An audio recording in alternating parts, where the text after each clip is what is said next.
So like I say, I always like to start on time, and it is exactly 3 o'clock, and we do have quorum, so I'm going to start. Welcome everybody. Today is Thursday, January 30th. This is the New York EMA Ryan White HIV Health and Human Services Planning Council. And as we always start, we do with introductions. And since the left side looks like they're still getting settled, I'll go with my right. Joan. Joan Corbacero, parliamentarian. Michael Rifkin, Planning Council. John Shepherd, Consumer Representative, Queens, and Consumers Needs, IOC, and this. Annette Roque, Planning Council. Charlene Greer, Planning Council. Jeff Nat, NYU School of Medicine, co-chair of the PSRA committee. Maitri Singh, pronouns are she and her, Callan Law Community Health Center, and Needs Assessment. Micah Domingo, he and him, Callan Community Health Center, Planning Council member and Needs Assessment. And can the next person start using your pronouns? I'm sorry about that. Continue.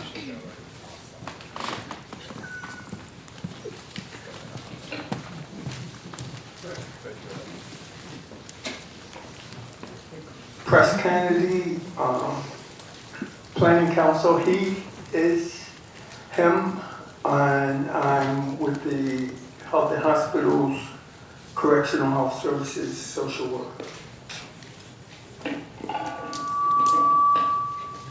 Ronnie Fortunato, God's Love We Deliver, she, hers. I am on the Planning Council and the Integration of Care Committee. Bettina Carroll, Public Health Solutions. Graham Harriman, New York City Department of Health, he, him, his. Eunice Casey, New York City Health and Hospitals, her. Lisa Best, New York City Planning Council, Tri-County Steering Committee, Co-Chair Consumer Committee. She, her, hers. Ben Schubert, he and him, Family Health Centers in Owing Lingo. I'm Council Needs Assessment. Tim Frosty, Needs Assessment. Amanda Locke, African Services Committee, she, her, co-chair of Needs Assessment Committee. Atif Abdul-Haq, Planning Council, he, his, and him. Leo Ruiz, Consumer. Carmelo Cruz Reyes, Emblem Health, PSRA, he, him, his. Oscar Lopez, PSRA, male pronouns. Maria Diaz, Tri-County Co-Chair, and also Consumer Committee member. And she, her, hers. Faye Barrett, Ryan Health, Chair of Rules and Membership and member of Needs Assessment. She, hers, hers. Paul Carr, Consumer at Large, he, him, his. Asia Betancourt, New York Planning Council, the EPE Co-Chair. She, her, and hers. I'm David Klotz, the acting governmental co-chair of the Planning Council, he, him, his. And I don't think I gave my name, Matthew List here, he, him, his. Who is on the phone, please? Ronnie Cockrell, Planning Council, PSRA, female pronouns. Donald Powell, Planning Council, they, them, theirs. Donald Powell, Ryan White Planning Council, Integration of Care Committee, pronouns he, him, and his. Jacqueline Dudley, HRA, Hostile Planning Council, she and her. Do we have microphones for the audience to introduce themselves? Jerea Walter, PSRA.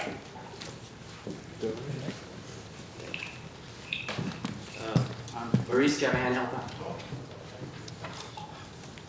Melanie Lawrence, staff. She, her, she, her. Uchi Kalu, Public Health Solutions, he, him, his. Kimberly Mack, DOHMH, Planning Council staff. She, hers, hers. Stephanie Serafino, New York City Health and Hospitals, she and her.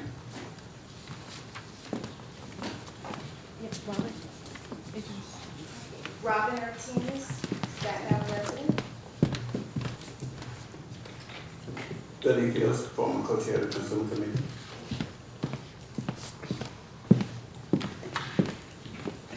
Allison Holt, Sharon Finn. Catherine Luck, she, her, hers, I'm with the planning council. Arnold Vincent, COH.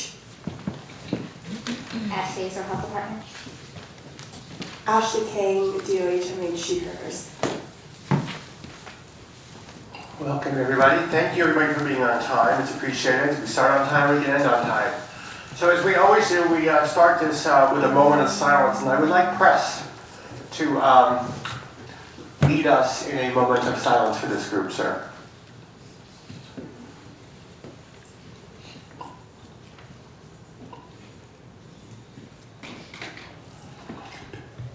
Usually we start by saying a few words. Oh, right. I guess you're new. Sorry about that. If we could just gather our minds and hearts and thoughts of all of the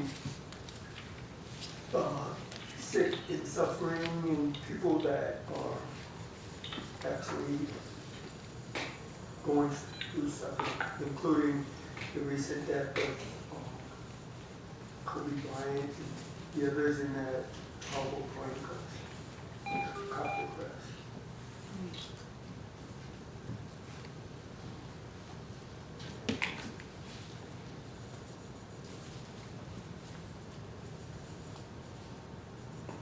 Great. Thank you very much. Thank you, everybody. Okay, Mr. Klotz. Okay, so first item of business is the minutes. They were sent out right after the last meeting. They were sent out again on Monday. I didn't get any corrections. Are there any changes or corrections to the minutes? Not. Minutes. Now there are a couple of things in the packet that I want to point out, since they won't be presented orally. Right after the minutes, you'll find a legal-size, two-sided, colorful paper that's titled A Dose of Prevention. This is a new monthly letter that Kimberly Mack, our staff, wrote, and that Melanie formatted. And this is a new feature. We're going to be presenting this in the future. It's a way of connecting our work to the work of the HIV Prevention Planning Group, the HPG, and to give you some more sense about what some of the prevention activities are in the Bureau of HIV at the Department of Health. We tend to be kind of siloed in our treatment and care world, so we actually are required to document in our application every year how we coordinate with prevention. So this is one of the first steps. So it's I sent it out by email, so everybody got a copy, and there's another copy in the packet. So take some time to get a chance and read it. There's a lot of good information in this newsletter, particularly about various aspects of PrEP Aware Week, and PrEP on Demand. Right after that is the monthly policy update that Adrian or Anna usually gives. Neither of them were available to present in person, but I also sent this in advance, and it's available for you to review.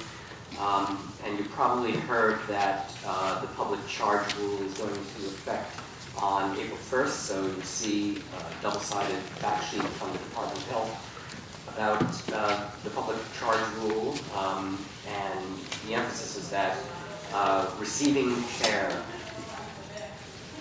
should not be impacted by this. You should be able to receive care without fear, despite these new federal rules, despite your immigration status. So take a look at that when we get a chance.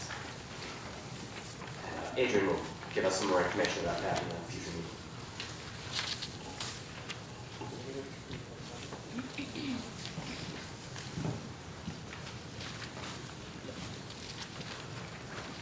Amanda. Just regarding the public charge, can I ask when you received that information about April the 1st? Because because as of it was like 11:30, no, about 11:30 this morning, it still hadn't been confirmed. Because the day Politico just announced February 24th. Actually, Adam Arioli from our External Affairs division might be able to answer that question. So I'm sorry, I was just stepping in as the conversation had already started. Can somebody back up just like a tiny bit to what the full question is? Sure, just about the public charge, the lift on the injunction, and it says here that it's beginning April 1st, but we haven't, as of this morning, we haven't had confirmation from DHS yet. Politico this morning announced February 24th that it would go into effect, but we were still waiting confirmation. So I was just wondering when the April 1st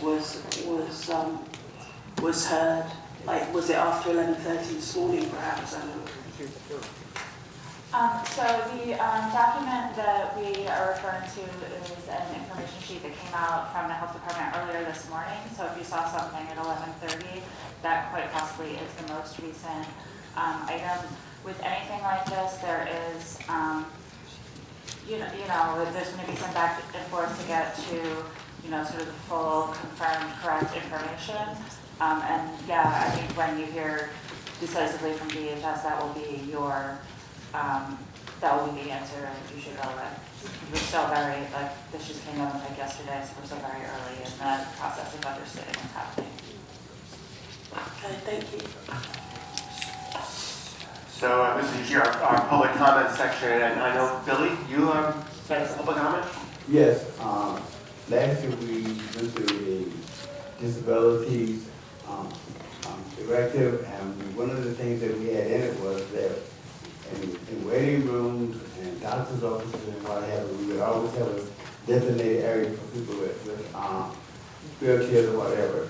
And here at the planning council, we should also make sure that we have a designated area and that a person should not have to wait for someone makes an area for them because it seems like they didn't think that you were coming. So I would just like us to be reminded that we must also be an instrument of change. Thank you. Thank you. Sorry about that, Billy. Okay, so moving on with the agenda. Yes, Amanda? Sorry, can I have one more public comment? By all means, we're at that point. Just we're talking about announcements from the administration. Folks may also see this week reports that that the administration is expanding the list of countries under the travel ban rule, and that includes 6 African countries, including Nigeria, which is particularly worrying given the amount of LGBT positive folks from Nigeria who are able to get over here. But again, the media's got it, and it hasn't happened yet. Just like the public charge, check with everything, check first. And clients need to speak for anything, speak with the licensed immigration attorney. Thank you, Amanda. So, Mr. Hardman, are you going to be doing the recipient report for us? Sure. So, I'll start at the top. The Grantee Report is in your packet if you want to follow along. I'm not going to read every single item in here, but I'll go through the highlights. We received notice that we're going to receive a partial award, which was a little surprising because Congress did finalize and the President did sign appropriations on December 20th, 2019. But so we are expecting that we'll receive a partial award, approximately 31% of formula, 20% of MAI. And I've asked our project officer when we'll receive our full award to see if we can just hold on to everything and not have to issue partial awards to our subcontractors, and I'm waiting to hear about that. That's inconsistent with what she told us at the last meeting, too. That is true. So this was news to her as well. So I'll stay tuned and I'll hopefully update us the next month with really good news, I hope. Public Health Solutions recently completed its takedown process, which included a year-to-date analysis of contract drawdown and spending. Contracts were identified for takedown through review and analysis of their drawdown spending trend to date, and an estimate that they weren't likely to spend their full contract amount. Takedowns are one-time reductions for the current year. The takedown process resulted in 23 contract reductions totaling $1.6 million. The funds will be reprogrammed as per the Planning Council's reprogramming plan. I will get into the Food Nutrition Awards after I go through the next announcement. The New York City Health Department currently has a request for proposals out for the master contractor for disease control. The solicitation seeks an appropriately qualified vendor to provide master contractor services, including management, administrative coordination services, and oversight of contracts with healthcare providers and community-based organizations, but funded by federal, state, and city funds. So the selected contract as a result of this RFP will assist the DOHMH to effectively and efficiently manage the funding that we contract. So just to give a little context, this is the contract for procurement and awards and management of Ryan White contracts are included in this RFP. So it is for the master contractor, and that RFP is out right now. Have the qualifications for that RFP changed? This, I believe so, but I'd have to check the website to be sure that it was implemented, so I'm not sure I want to say anything more than that.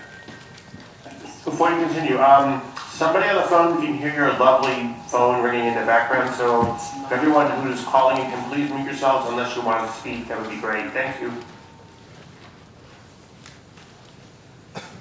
All right, so we finalized our awards for food nutrition services. There was an RFP released on August 9th, 2019, and these awards are for services that start March 1st, 2020. There was a competitive procurement for all eligible applicants, including those who currently have a food nutrition service contract. Periodic competitive procurement allows us to identify new as well as existing contractors who can respond to emergent needs in priority populations and to fund emerging models known to improve health outcomes. So in the solicitation, we included the Ryan White Part A funding as well as City Council funding that was also run at the same time. So that City Council funding is also included in these award amounts. So a little bit about the process, just in case people are curious about how procurement happens, and that's included here. And I'm going to go through that just so people are aware of how procurement happens. In a competitive procurement, all proposals deemed responsible are evaluated, and all proposals evaluated as fundable are considered for awards. The steps for that include administrative review by Public Health Solutions to determine that applicants meet the eligibility criteria as detailed in the RFP. Eligible proposals then undergo a content review and a telephone interview by 3 reviewers. Proposals are evaluated and scored based on responses submitted in the application, not on the reviewer's knowledge of the contractor. And New York City Department of Health reserves the right to award contracts in such a way as to assure adequate distribution of services, adequate access to services by populations that are disproportionately affected by the HIV epidemic, and adequate access to service by priority populations identified by the HIV Health and Human Services Planning Council of New York. I won't go into the program goals because you can look at those yourself, and I won't read each awardee, but just to know that each awardee for competition A, nutrition and food and meal services included $107,365 in city tax levy funding for 2020. Competition B included was for the home delivered meals. There's no city tax levy funding in those awards. On the last page, we sort of broke things out by funding by borough as well as service sites by borough. How much CCL did you say was in this award? I'm sorry, Graham. It's a little over, it's about $1 million, just Okay. 966,290. That's great. I'm sorry, I thought you said 100,000, which was not consistent with what I Oh, heard. so each award gets 107,365. If you look at the first award, for instance, Aid Center of Queens County, you'll see the first column has the limelight funded amount and then the city tax levy amount, and that's what I was referring to. So then you see the total amount that they got in their contract. So the last page includes food nutrition meal services funded by borough and service sites by borough. And then we also did it for meal services, but knowing that meal services are provided to all 5 boroughs. So that's an important piece of context to understand. Do I have any questions? Go ahead, Nancy. So on the procurement process, I'm assuming that those 3 steps are applicable to all procurements that are done in the Ryan White system, or is it specific just to food and nutrition?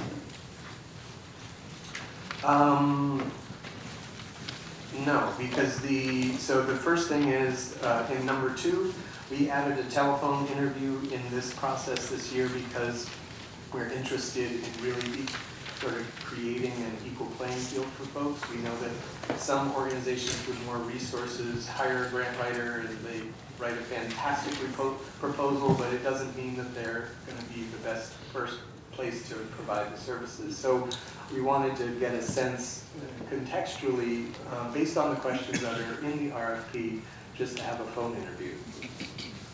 The other thing is, for number 3, the way that we assure geographic distribution and services by population, that is in response to the Planning Council directive. So the Planning Council says, we want to be sure that these services are available to everyone. People can get to them from easy transportation sites, and that's the reason that we have included that. So the last part on 2, where the proposals are not based on the reviewer's knowledge, does that include the previous knowledge of past performance?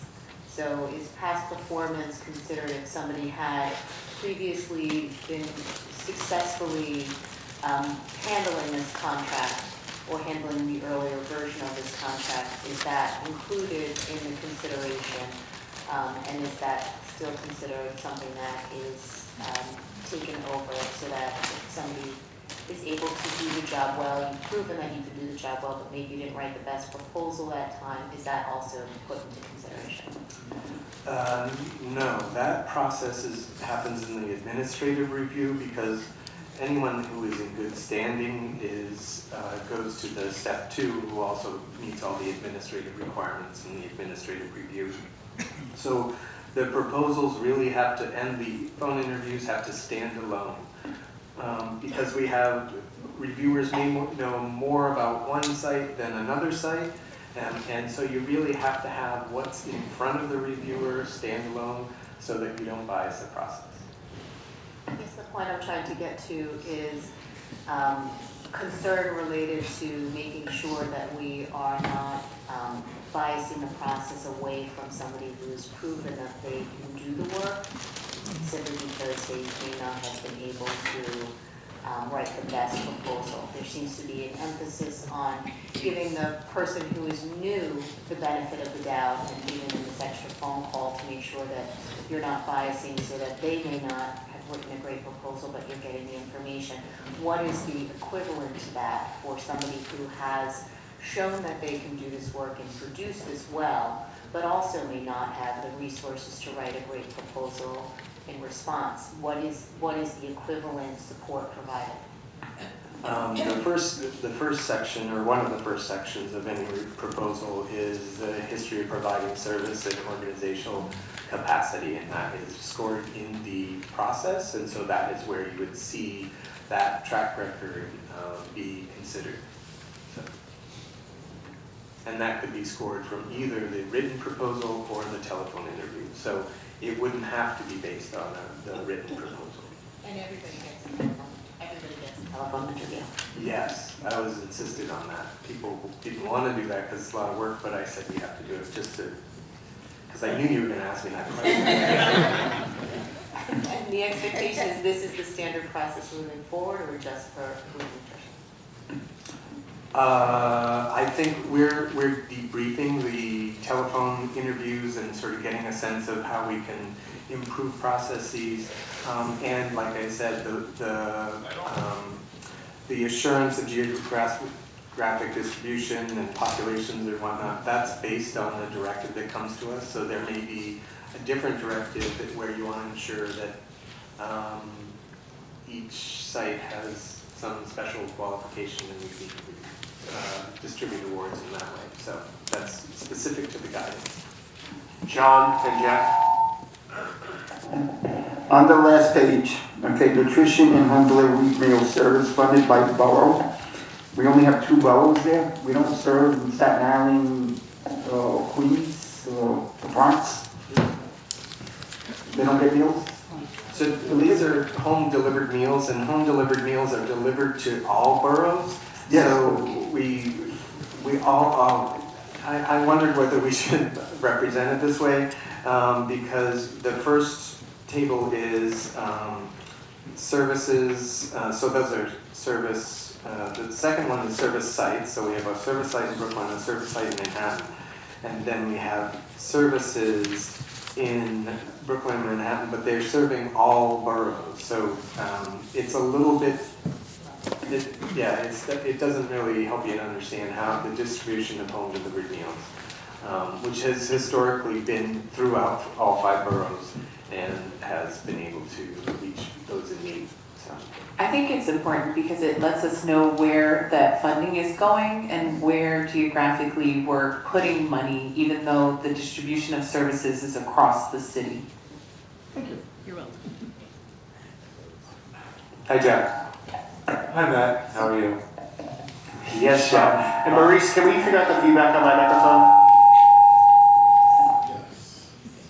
Go ahead, Jeff. Don't use it. Graham, I just want to get back to the review process and just to get some clarity. Do all applicants receive a telephone interview or only the ones that make the administrative cut? Only those that make the administrative cut. Thank you. Yes. I'm moving your phone away from That just might be it. How many submissions did we have for competition A and competition B? I don't have that number on the top of my head. I think that I have it in my email. Let me get back to you. Maybe Ashley has it? Get it now. Keep looking for it. Okay, we'll get it to you. I could quote a number, but it would be incorrect, so we won't do that. Is that it, Graham, with your report? We good? Yes. Okay. Yes. Great.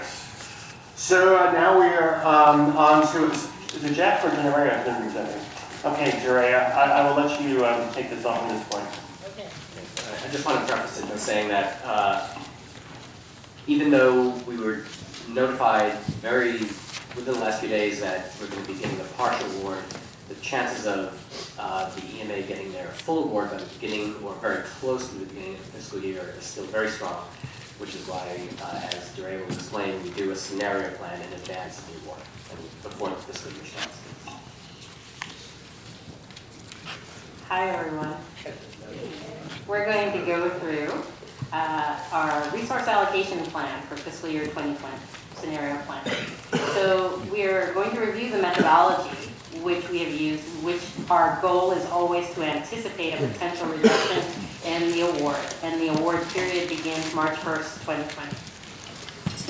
So, for fiscal year 2019, we received $94,232,524. In June of 2019, all relevant committees, as well as the full council, approved the spending request, which was essentially our wish list for the fiscal year 2020 grant period, asking for the maximum allowed from HRSA, which is 5% above the fiscal year 2019 base funding award, which was $98,500,000 plus. Targeted increases were to assist us in managing housing, food and nutrition services, and supportive counseling and legal services base award. This is the basis for the final spending plan in the event of an unlikely, but we remain hopeful of an increase to the award.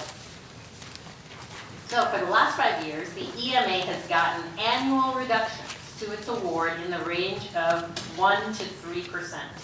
The reduction formula funding is based on epi data reported to the CDC, right? So we happen to be managing very well, but there are other places in the country that are not. So there are fewer cases of individuals with HIV in the New York EMA relative to the other EMAs. And we are demonstrative of a success story in regards to prevention, but it does work against our Ryan White funding. We anticipate that this trend will continue indefinitely. So, the Priority Setting and Resource Allocation Committee plans to advance for the actual award, can be received anytime, which David just reviewed, and the council approved the spending scenarios, a methodology that allows our recipient or grantee to implement the award immediately as soon as the funds are received from HRSA. Our goal is to make sure that as soon as we receive the money, it gets to the services as quickly as possible. Otherwise, there would be a delay if the PSRA, the executive committee, and then the full council had to go through their meeting schedule to then approve a final spending plan for the actual award numbers. The fiscal year 2020 award is expected to be partial, as David earlier mentioned, but we remain hopeful regarding our federal government's plans. So, the EMA's budget is a combined base and MAI awards. MAI is Minority AIDS Initiative. Quality management is for $3 million, or 5% of the overall award, whichever is less. Administration is 10% of the total award. The administration takes a cut if there is a reduction in the award itself. It also includes and covers tri-county programs and New York City program service category allocations. So our proposed enhancements, which we've all been talking about in our previous planning council meetings, but also committees, is tri-county housing. We are looking at a $175,000 enhancement to make sure that those clients remain enrolled. And we are planning for the psychosocial support for TGIN, B, and C, but I feel like that acronym may not be the one we're going to stick with. Right now it includes $50,000 for a resource directory and training curriculum, and we would update that amount in future years at the amount of $10,000. Program services to be funded in fiscal year 2021 for this group is scheduled to be at $847,000. So, our goal in terms of absorbing a cut to the grant award, we're looking at savings and reductions to carrying costs of programs, service categories that will not require the same funding level due to permanent contract takedowns or terminations. Savings in fiscal year 2019 were $298,000 and $298,268. Additional targeted cut is ADAP, which is up to $2,461,131,000. In fiscal year 2019, our EMA absorbed a 1.6% cut to the award by reducing our allocation to ADAP.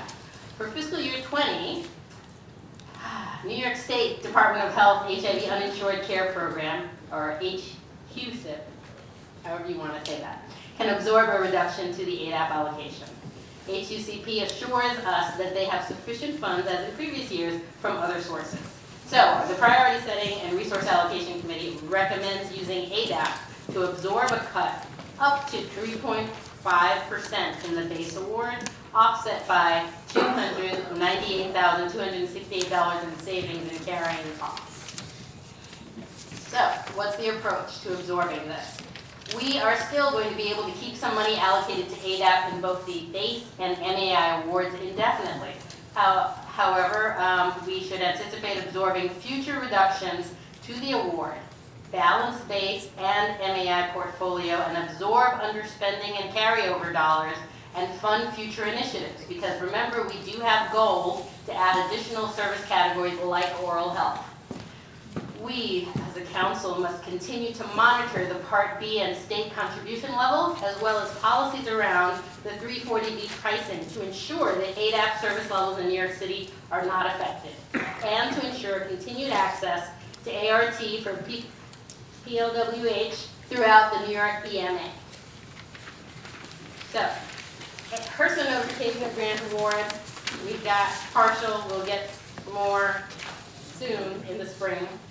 Application of final number to spending scenario does not require PC approval unless the reduction is above our approved spending scenario, which would be 3.5% cut.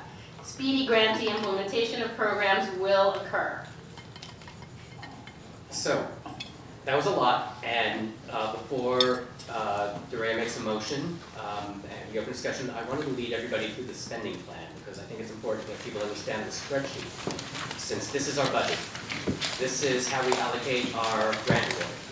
So I'm going to go through it so people understand all the different cells and how what Dorea explained is reflected in the spreadsheet. And then she'll make a motion and then we'll go to the questions and we'll have a vote. So the top left. I just want to ask a quick question.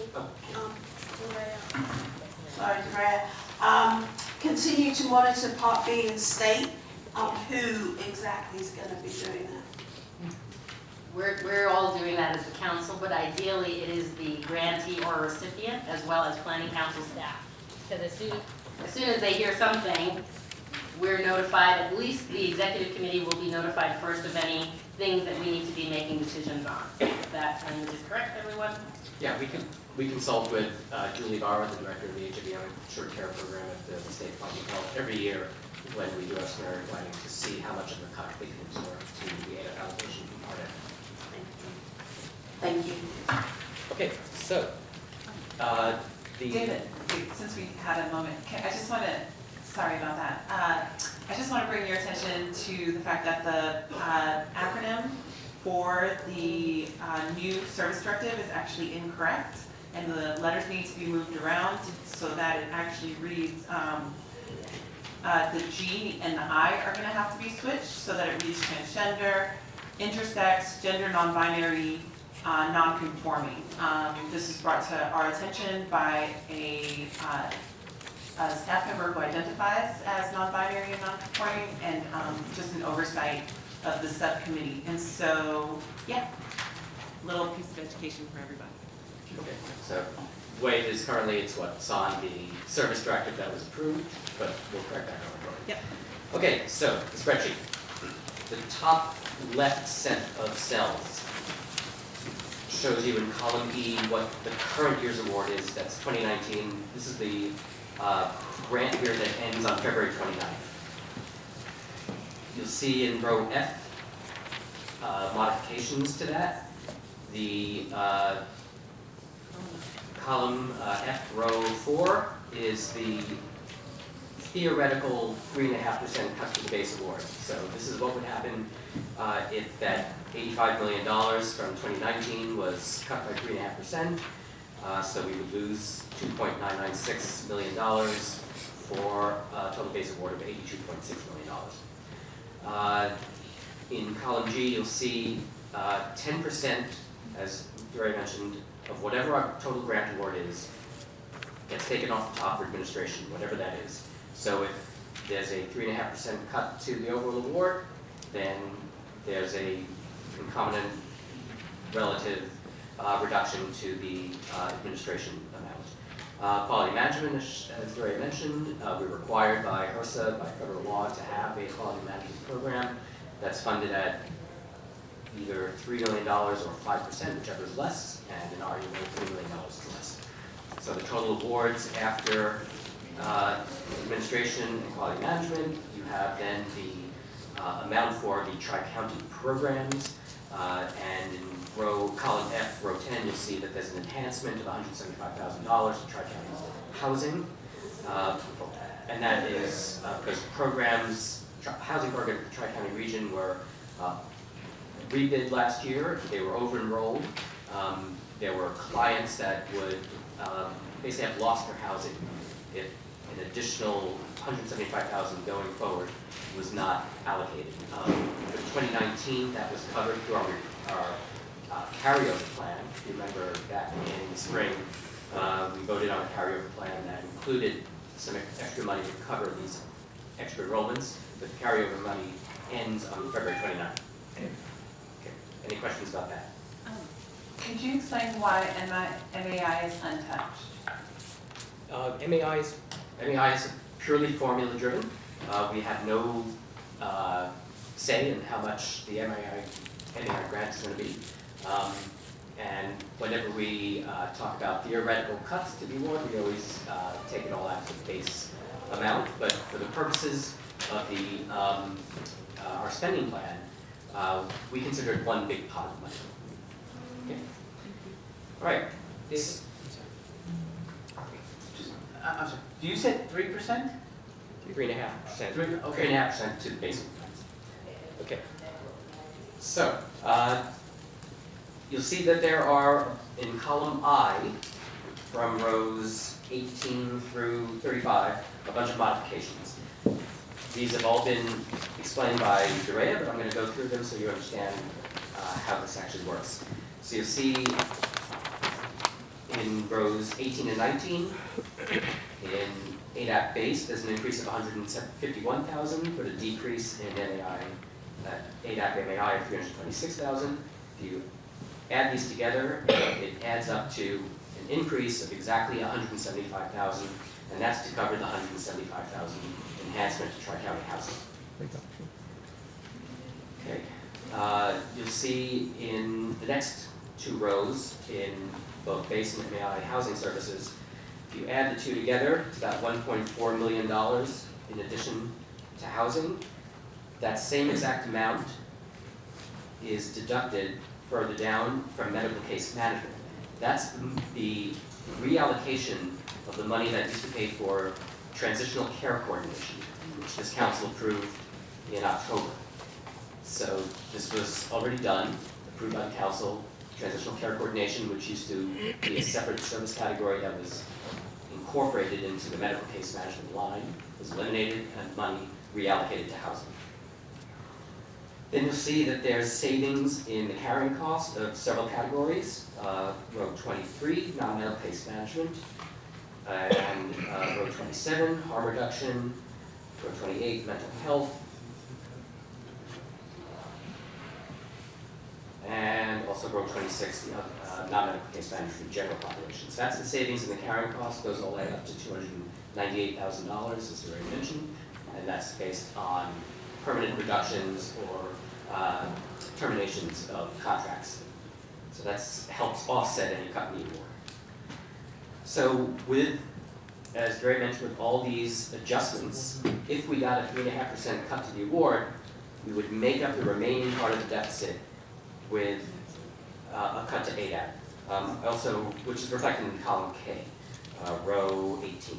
I should also mention the money for the first part of the new psychosocial support services category is reflected in column K, row 29, $50,000 for a resource directory and for a training curriculum. And you'll see that there's a footnote that mentions that the update of the resource directory in subsequent years, so 2021, starting March 1st, 2021, would be $10,000, and also the program services part of that service category would be funded at about $847,000, and that'll be enough to pay for at least 2 programs. And since it'll be a pilot year, PSRA will monitor that, see if there's greater demand. There's always the possibility of ramping that up for the 2 additional services. So I think There's one question. Yeah. So the money of 800,000, that's going to the new program, where is that coming from? Because I don't see it here, or it's not reflected here as yet. So that's going to be in 2021. Okay. So we'll build that into our 2021 application spending plan. But the understanding is that even if we don't get an increase in the award, we will fund that by taking ADAP down in 2021.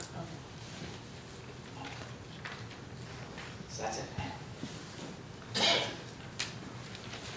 Dorea, do you want to just your motion and we can have a conversation on the motion? Yes, thank you.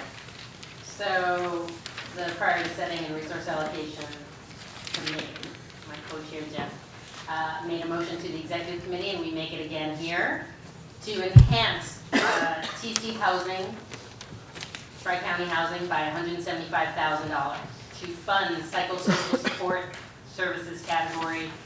I'm reframing it as TIGNBN, see, at $50,000. Absorb the first $298,268,000 of a reduction in the fiscal year 20 grant award, plus the above enhancements which I mentioned, through the savings in carrying costs, with the balance of a cut and enhancements absorbed through a reduction in the ADAP allocation, which is up to a 3.5% reduction in the base grant award. So there's now a motion on the floor.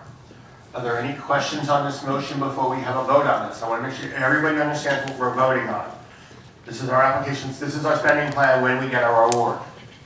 And barring some dramatic change in our funding, this is what will be executed once the award is actually received. John. I think what we should be thinking about also is, before we make this vote, is, and I was hoping to see in the packet, but I didn't see it, is that His Highness is going to attack the food stamp program like tremendously. So how, and I realize it's going to April 1st, would probably put us into our next grant cycle.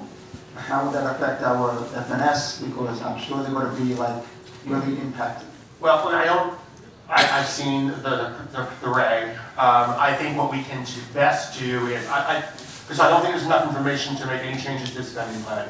I do agree that there could be an impact on the demand for food services. And I think, the recipient routinely monitors demand for services, and I think they can report back to us if they're seeing that these new programs, once they're awarded, if there's a really significant change in demand, we can come back as a council and discuss that. I understand, I sympathize. I don't feel like we have enough right now to just sort of maybe to add more money to FNS until we see what the real life impact would be in the community. And if these programs are way over capacity, then we can address it then. I just wanted to put it out there, put that thought out there. And if possible, can we send that information to everybody so they can get that thought process, that thinking process, and maybe, because April 1st is going to come around pretty fast, so maybe when they're going through their files. I presume, we can't, HRA is not in the room. I presume HRA sent notices to recipients. They usually do when there's a change in benefits, but. Well, I just happened to pick it up on one of those newsfeed things about him and the Attorney General bring a lawsuit with a bunch of people trying to stop them from doing this, because it's going to be 1 million kids without meals at school, and it's like 733,000 people that are really like, can I afford my peas and carrots this week? Yeah, I've seen the articles as well. I think some of us have. I think it's noted. I think we can later on ask HRA what they're doing in terms of informing their clients. And let's just keep that aside now in terms of our thinking down the line for the demand for this category as we see changes to eligibility for supplemental nutrition. Okay? Great. This is Jackie Dudley. Hi. I'll get more information on that and report back to everybody exactly what's going on. That'd be great, Jackie. Thank you. HRA notifying clients. Well, once we get confirmation on exactly how clients are going to be affected and which particular clients will be affected. Certainly notices will go out as appropriate, but I'll get more information on that and make a report back to the group. That'd be great, thank you. Were there any other hands up? Yes, Tim. I'm experiencing a little confusion, and perhaps it's just semantics, but what exactly are carrying costs and why are there savings? And is that the same as the takedowns, or is that something completely different? So I will let either Graham or Gucci answer that, but essentially the carrying cost is how much it takes to fund this year's programs next year. Every year there are adjustments to contract amounts. Takedowns are basically when Public Health Solutions goes through a process with the contractors to see how much they're actually spending and adjusting the contracts. So if contracts are adjusted down on a permanent basis, then they don't need as much money in the future year. Also, there's the possibility of contract termination if the contractor doesn't want to do the work anymore, or if they're out of compliance and go through a long process of technical assistance and eventually, there is always the possibility of termination. But Gucci or Brandon, want to add anything? I think you covered it. The only thing is if we reduce a contract permanently, we look at historical spending. It's not just based on 1 year, it's based on several years to ensure that it's a trend that we can feel comfortable with. So, but I think you covered it. Yep. Are there any other questions? Yes. I just want to make sure I'm understanding the strategy, and I may be oversimplifying this, but it seems that you're suggesting that as we move forward in years moving ahead, we can expect to have less and less money. The purpose of the ADAP component of that is that we will continue to draw down on ADAP, and we will see where that is, if that gets to a point that is untenable, and then we will revisit that. But up until that point, that is going to be our general strategy with these funding plans moving forward. Yes. Yeah, but I would also add that the priority setting committee is also going to be looking at service category allocations going forward and to see if there can be adjustments in existing services in the portfolio. So there's always a chance that there are categories because of changes in care of last resort issues or system level changes, like for example, what John was mentioning, changes to the SNAP rules. If we think we need to make adjustments going forward to the allocations of our service categories, but generally, yes, the idea is using our ADAP allocation to absorb cuts of the award, which if the national appropriation for Ride and Light Part A stays the same, we will expect to continue indefinitely because we're doing such a good job with prevention. Paul? So part of that conversation happened at the last PSRA committee, and this is only the third year that we've actually, ADAP has said to us that we're okay, like we don't really need this money. So in some way it's new, it's great. But we were beginning the discussion, and we're going to be having a lot more discussions about, not really relying on that because we want oral health.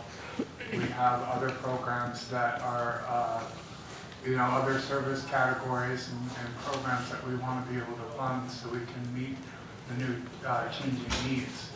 And it might be a very contentious year. And I also, as a person who sits on the committee and I go to other committees, I really strongly recommend that council members start coming to that committee.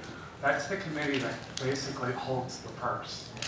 So they're the ones that make the decisions about the funding and where it goes and how many dollars you get or how many dollars your programs don't get. So, and then it would also, it's just a great educational piece, but also we're here to represent our communities around the city, and we'll be able to explain or hear what's going on. So, because who knows what could happen? I mean, part of the wall just blew over in California this year, or today, so we might be taking money out of our programs so we could, strengthen up that wall. So, and I know this is really more of like just a metaphor or something, but we don't know what we're gonna get. So I really would encourage you all to take time. We are not meeting next month, but if you look on there, there's a schedule, and I think it's March 7th, March 9th. At 3 o'clock, we have a different variety of food, and we even get cookies. So I really recommend you come and check it out. It's from 3 to 5. Thank you, Paul, for being a salesman for PSRA. Just one more clarification. The PSRA makes recommendations to this full council. The meat of the decision making is made during recommendations. At the end of the day, it is this body. I would, of course, appreciate it if whatever the PSRA does doesn't get destroyed at this committee level. But, at the end of the day, it is this body's making those decisions. But he's right. The really in the weeds and the key, key recommendations are made at the committee level. So we're okay on time. This is one of the key functions of this council is to vote on a spending plan. So if you have any other questions, now is the time before I do a vote. Okay, I guess you're all at the PSRA committee meetings. Okay. So I'm going to call the motion. All those in favor of the motion as presented, please raise your hands.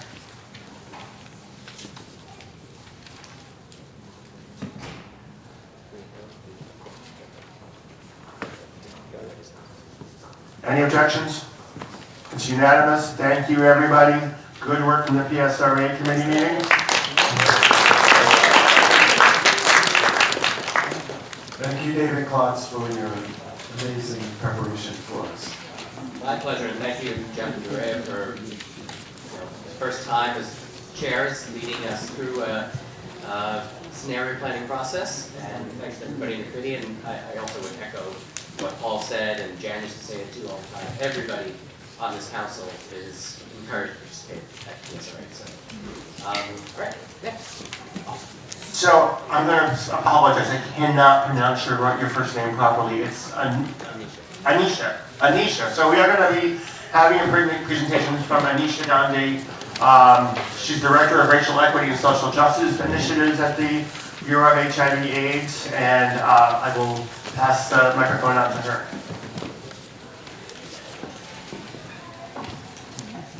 Good afternoon, everyone. Thanks so much for letting me for attending today. And just to let you know, I understood from some colleagues that maybe it's been some time since we've had an overview of the Bureau of HIV and how we're organized. So I will provide just a really brief summary of our 8 programs within the Bureau and how we operate our functions. And then we'll really focus on the meat of this, which is really to provide a little bit more detail about the Race to Justice Initiative at the New York City Health Department, and then how that's being implemented in the Bureau of HIV through the program, our Racial Equity and Social Justice Initiatives program, as well as through a number of other kind of organizational working groups and a tremendous amount of dedication from our staff. And we'll try to, I will definitely be providing some details, but I've left some time for questions, absolutely. So looking forward to some dialogue with you as well. Oh, and apologies for not introducing myself earlier. I use she, her pronouns. So kicking off, these are our 8 programs in the Bureau of HIV. So our administration program oversees our personnel, budget, finance, procurement, and contracting, and human resources and operations activities. It also develops and maintains our client-level data management systems. Our care and treatment program, which I know you're very familiar with, oversees and directs our 911 Part 8 and local and epidemic funding related to care and treatment, as well as increasing timely linkage to primary care for people diagnosed with HIV and promoting optimal management of HIV infection through funded medical and support service programs. It also works to reduce disparities in HIV-related outcomes. Our prevention program reduces new HIV infections, particularly among priority populations, by increasing access to and use of combination prevention, including HIV testing, PrEP and PEP, condoms, treatment as prevention, and prompt linkage to care. using a status-neutral, sex-positive, and client-centered approach. Our epidemiology program counts and describes HIV infections and diagnoses, AIDS diagnoses, and New Yorkers living with HIV, as well as mortality among people with HIV. It prevents new HIV infections and reduces morbidity and mortality by assisting New Yorkers with HIV with partner notification and linkage to and retention and care. It also conducts HIV-related epidemiologic studies, including the National HIV Behavioral Surveillance Study and the Medical Monitoring Project. Our Policy and External Affairs program develops state, local, and federal HIV-related legislative and regulatory agendas and collaborates with government officials and community stakeholders to implement these agenda items and related policies. It also monitors and responds to HIV-related policies, funding streams, and healthcare systems reform. In addition, it liaises with our agency's press office, including managing media relations and ensuring that our messaging is consistent and accurate.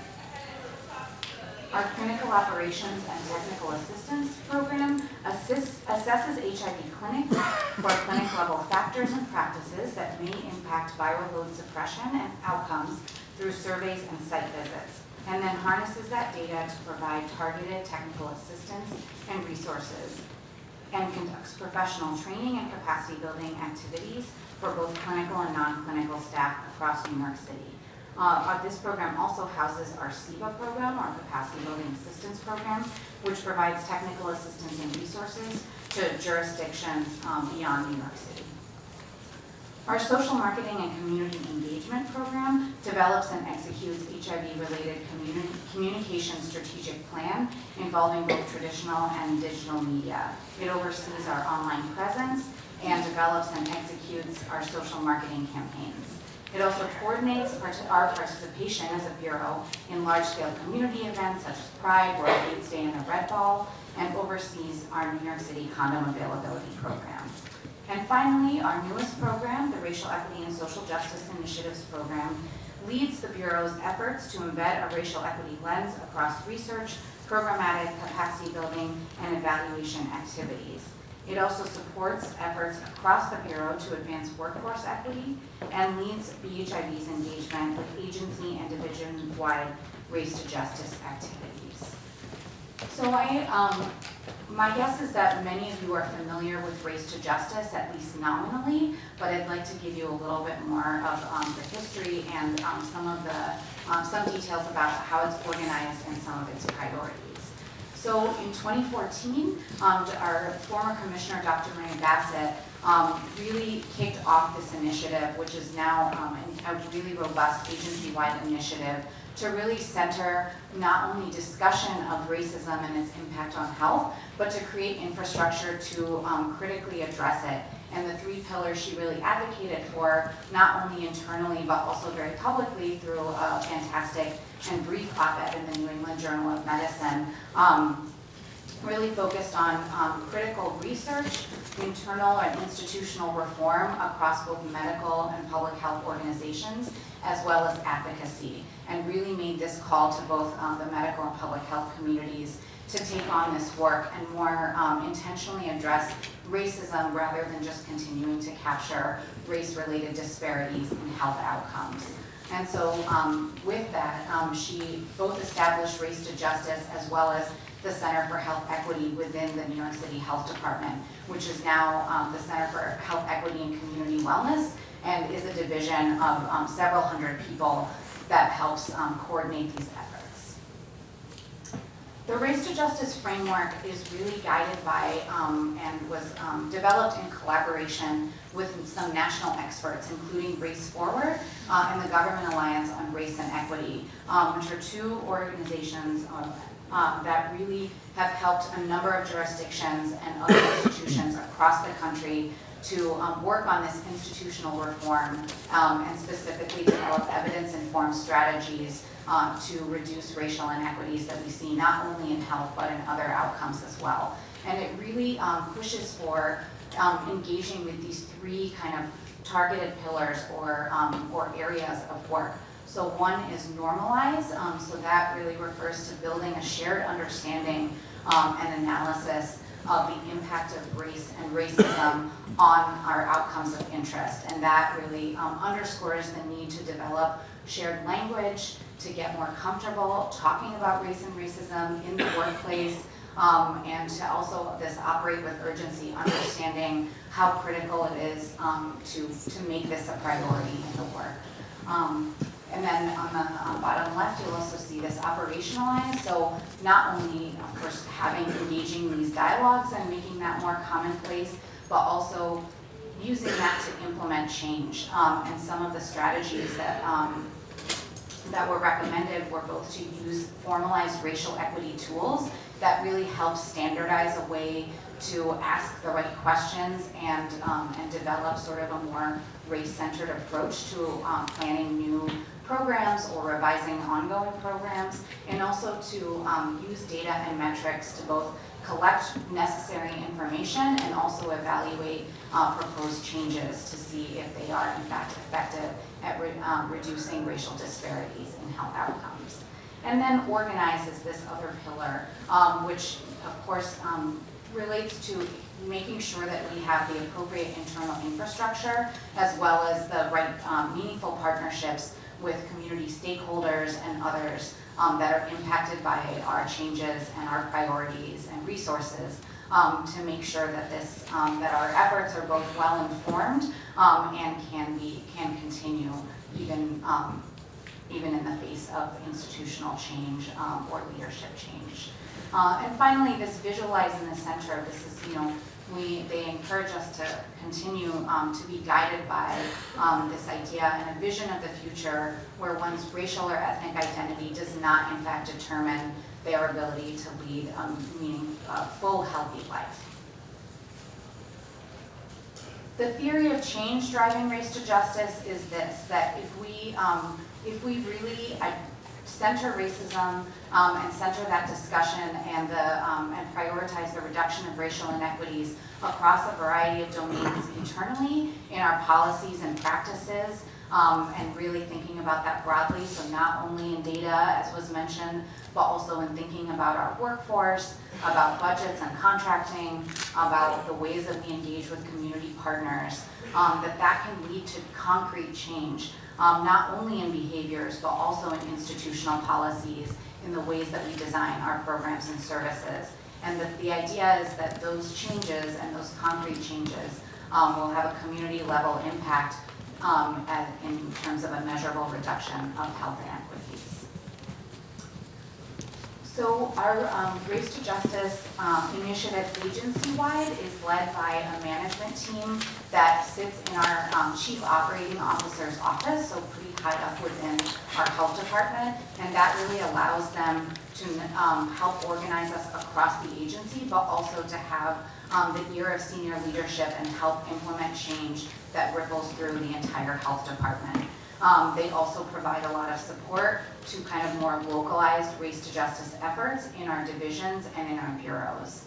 We also have a small race to justice training team that sits in our Bureau of Human Resources and Labor Relations that are responsible for coordinating and delivering our core workshop, which is a full day in-person anti-racism workshop that really helps people have that initial in-depth training around these topics.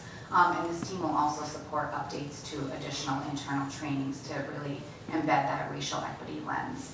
We also have a number of agency-wide race to justice work groups. So a core team, one focused on workforce equity and inclusion that's working with the Commissioner of Health to implement 5 kind of priority area strategies over the next few years that will advance workforce equity. Community engagement and communications work groups, which recently released a Race to Justice action kit, really helping us to standardize, again, that common understanding through creating guidelines for language and a lot of resources for how we should discuss racism and racial equity and really most respectfully and affirmingly talk about groups that have historically been denied access to health services, and a community engagement framework and kind of resource kit that really helps kind of push us forward in terms of engaging really meaningfully with communities in a collaborative, shared leadership fashion. And we have a finance equity work group as well. So our agency-wide race to justice priority outcomes, really briefly, are these, so for the next couple years. And I'll note that this work is both sort of supported by and overseen by the mayor's office as well. So not only are we part of, I believe it's legislation 172, 174, I will find that out. But the health department was one of 3 agencies sort of earlier on mandated to create an equity action plan. So we are very much accountable for these efforts and are working to not only align them across our agency, but with other city agencies as well. But we also now, through Executive Order 45, will be required to make more public some additional indicators to track our progress in not only racial equity, but other social justice indicators as an agency. Our race to justice management team also, as I mentioned, helps to support kind of more localized efforts within individual divisions in our health department, and is also working over the next few years to critically evaluate its efforts so that we can continue to iteratively improve our strategies, but also make some of the resources they've created more public facing, including the Race to Justice website, so that more of those resources will be available to our community stakeholders as well. We have, I'm glad to say, also a lot of support at our division level. So as you may know, the Bureau of HIV sits within the Division of Disease Control, which has over 1,000 staff members, so represents roughly 15% of the entire health department workforce. And under Dr. Daskalakis, we've had a lot of support in becoming really a leader in the Race to Justice kind of initiative within the agency. So that's our team at the Distinguished Service Awards ceremony in December, and we have developed a strategic plan for the next 3 years, and these are our kind of main priorities. So strengthening our workforce diversity, and we have a number of new exciting initiatives to really support that, so not only in being more strategic about recruiting a diverse workforce, but making sure they are supported as they come on board as well. We also have several measures and actions dedicated to cultivating an environment where employees feel valued, respected, and empowered, including sort of boosting employee recognition programs and creating additional ways for employees to both connect to leadership and to each other. The third one, advancing racial equity and social justice in public-facing activities. So this is really focused on advancing not only our contracting with minority and women business enterprises across the division, but also scaling up our use of formal racial equity tools.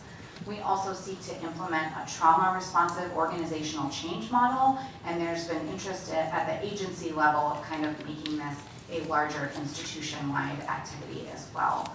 And finally, our strategic plan not only has concrete objectives, but also a number of performance measures, again, to make sure that we are tracking our progress and holding ourselves accountable to meaningful change. So under the leadership of Dr. Oni Blackstock, our Assistant Commissioner in the Bureau of HIV, we really have centered this work as part of our strategic priorities moving forward. So these are our kind of 3 strategic priority areas in addition to our core functions of identifying persons with HIV, facilitating access to prevention strategies, and linking folks to HIV treatment. So beyond that, we really are trying to work to eliminate stigma, working at the intersections of HIV and these other domains listed, and also advancing equity in all the ways that we can across all of our programs. And again, just to refresh here that we very much in PHIV are operating under the same framework of planning and implementing activities that follow these 3 main pillars of action. So in terms of the normalizing, we hope to build that shared understanding in operationalizing, applying those structured tools, and promoting workforce equity through change in policies and practices, and also maintaining that internal infrastructure through a number of work groups and engaging in a lot of shared dialogues with others invested in racial equity work across the city and across the country. So I will go into more detail in these areas in the upcoming slides. So in terms of building that shared understanding, I've alluded to that core workshop, which is a mandatory for all health department staff. And thus far, we've had 3,600 staff across our agency take this that core workshop, and with really substantially very positive reviews many of the times. I'm was one of the first cohorts of the co-facilitators, and we had a number of VHIB staff that also co-facilitate that training. We also have an online health equity module that significantly more staff have taken as well. It's much shorter, but these are both now mandated for all health department staff. Starting in 2018, VHIB also began offering the opportunity to take Undoing Racism, which is an in-depth 2 to 3 day training offered by the People's Institute for Survival and Beyond. They are national leaders in this work and have been conducting this training for decades. And so all of our senior leadership took this training in the fall of 2018, and we had 2 additional offerings in the fall of 2019. So we've had almost 100 staff participate in this to date. We also have ongoing opportunities for folks to engage with health equity and racial equity related discussions and learning opportunities. And some of that has been facilitated through our wonderful VHIB and Planning Council staff. So we have an ongoing equity journal club that meets every 2 months. Kimberly Mack is one of the co-leaders of that, and we take on a different topic each time.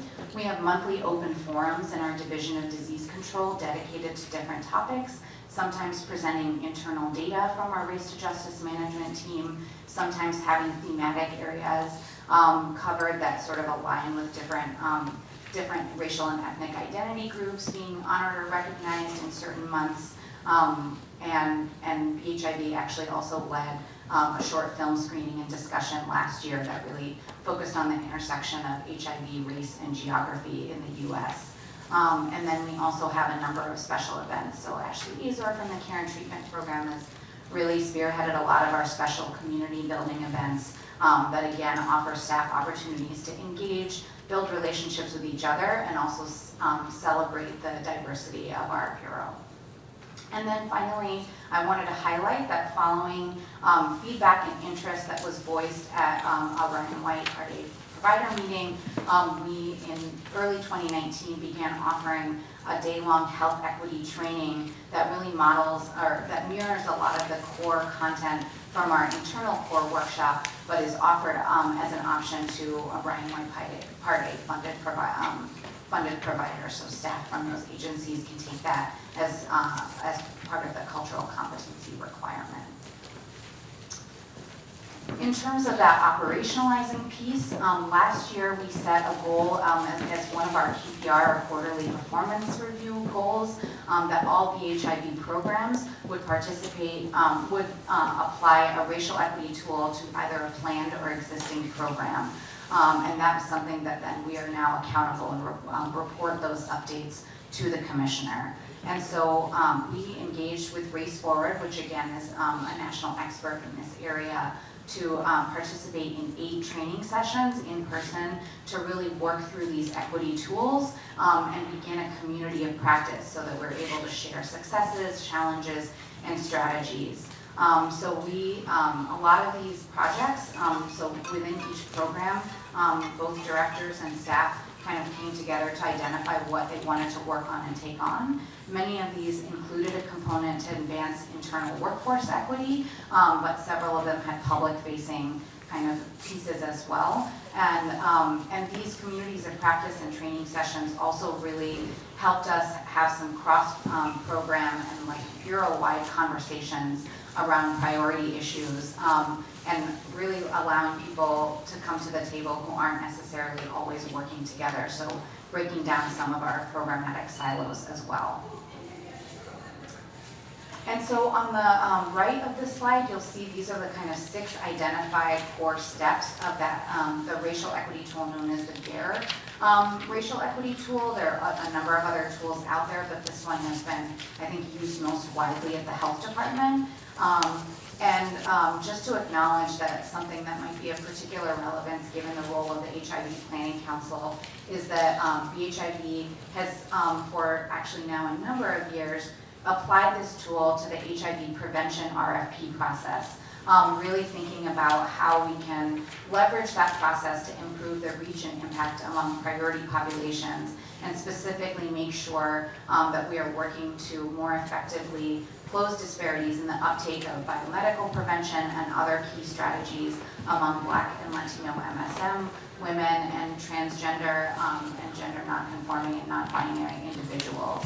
And part of that we saw as potentially like a kind of intermediate step of that is to promote engagement of Black and Latinx-led organizations in the procurement process, meaning boosting the ability of Black and Latinx organizations to be notified of funding opportunities, to apply, to successfully apply, and have their prior engagement with our priority populations really accounted for in the ways that we evaluate proposals, and to really help them be more competitive for additional funding in the future.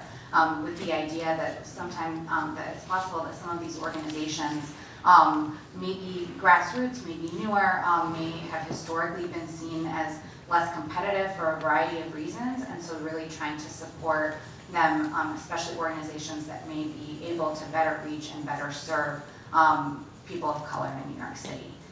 And so I want to just acknowledge that this is work very much in progress, and there's some aspects of this that have been piloted through the microgrant RFA process last year, and I'll speak a little bit to this, but this is certainly, it's like an entire presentation in and of itself, and the authority on this would be our HIV prevention planning team.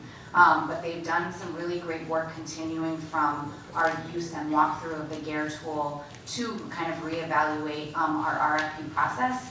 One, in sort of documenting and really comprehensively understanding not only all of the steps of that process, but where there is latitude to make changes.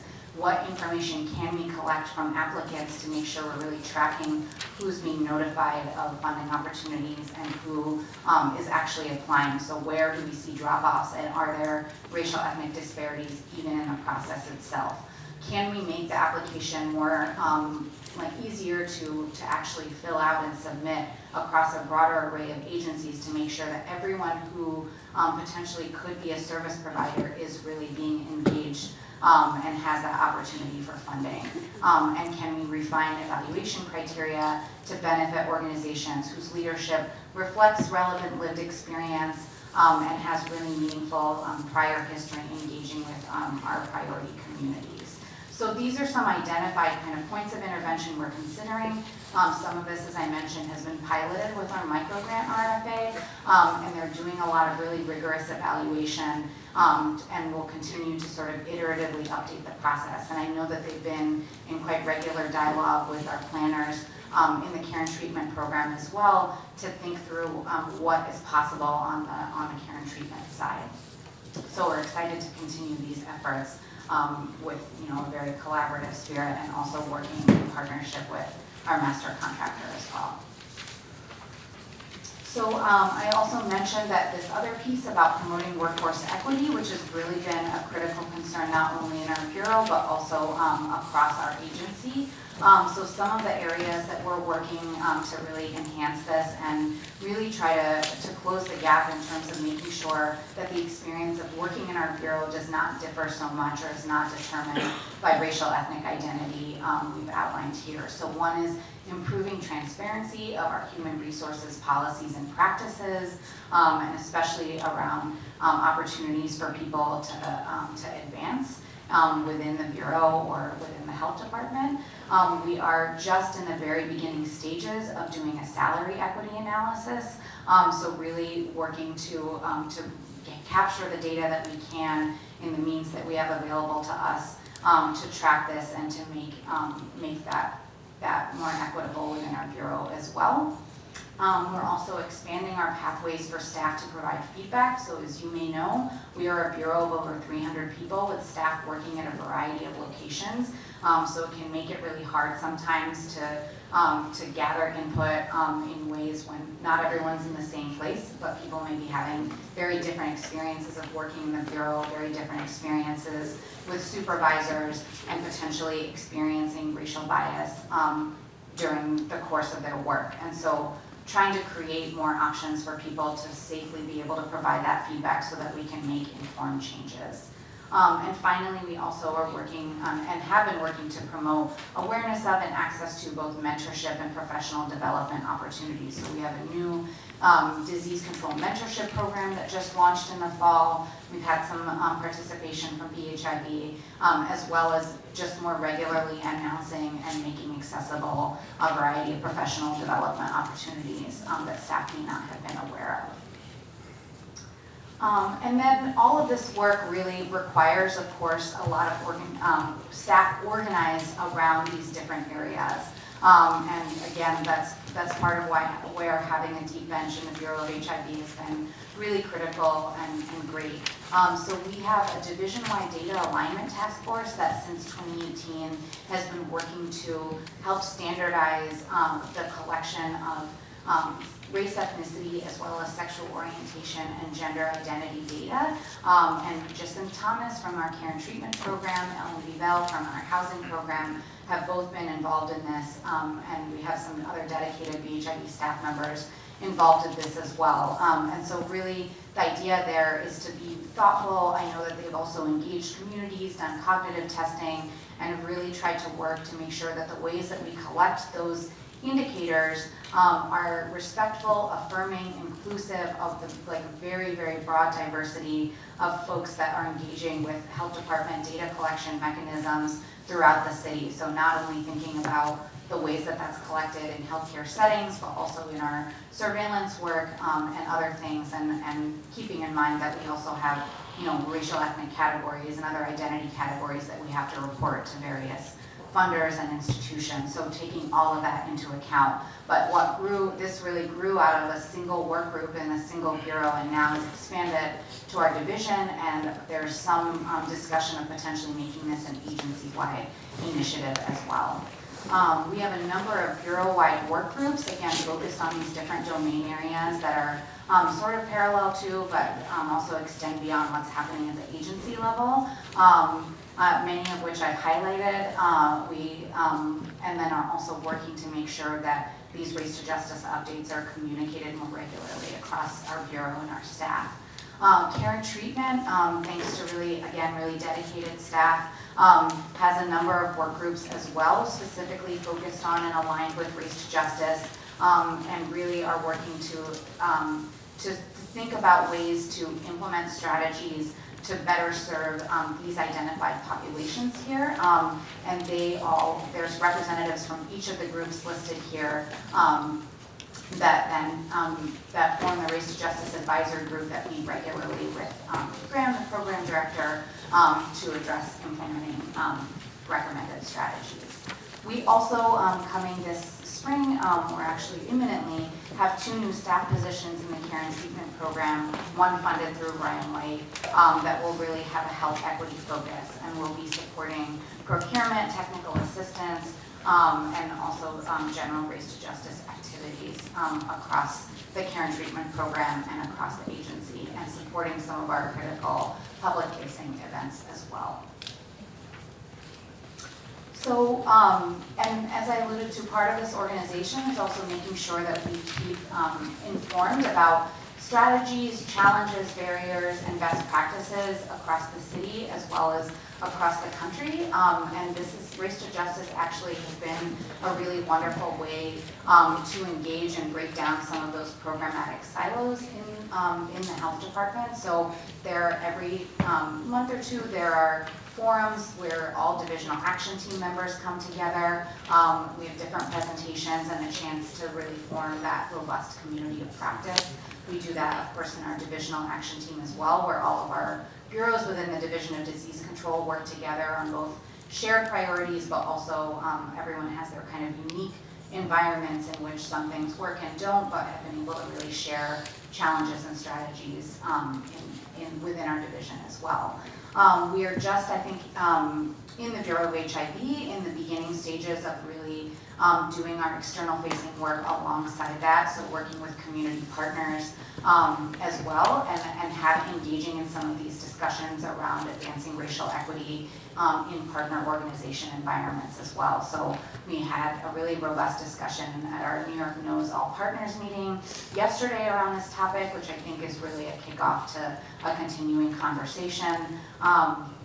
And we'll be doing some of this work through our RFP revision process as well. And then I think especially through Executive Order 45, given now that all city agencies are required to produce some equity metrics to the mayor's office and make some of those public facing as well.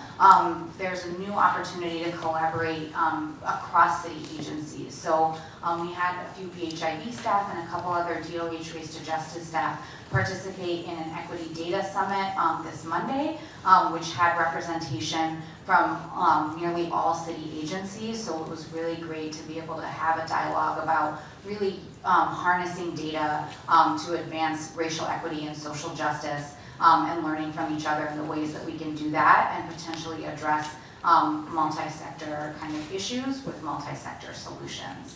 So we're very much excited to be part of that. And then we've also had the opportunity to engage with other cities and with national networks in this work, and especially with other jurisdictions and other health departments. So as the New York City Health Department, as part of New York City, we're part of the Government Alliance on Race and Equity, and that GARE network includes, I think at this point, over 100 cities or jurisdictions, and so we are then get to really share in that national community of practice. There's an annual conference, and there are other ways to engage on a more regular and ongoing basis. And some of that is facilitated through our work with Race Forward, who's really helping to convene that network. We've also had the opportunity to have kind of really focused discussions with some jurisdictions that are innovating in these areas.